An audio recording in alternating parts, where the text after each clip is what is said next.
اے انسان، تو اپنے پروردگار کی طرف پہنچنے تک خوب تکلیف اٹھاتا ہے، پھر تو اس سے جا ملے گا۔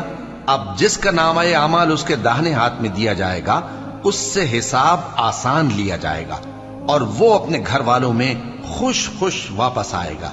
اور جس کا نامہ اعمال اس کی پیٹھ کے پیچھے سے دیا جائے گا تو وہ موت کو پکارے گا اور دوزخ میں داخل ہوگا۔ وہ اپنے اہل و عیال ہی میں مگن رہتا تھا، وہ تو خیال کرتا تھا کہ اللہ کی طرف لوٹ کر نہ جائے گا، کیوں نہیں؟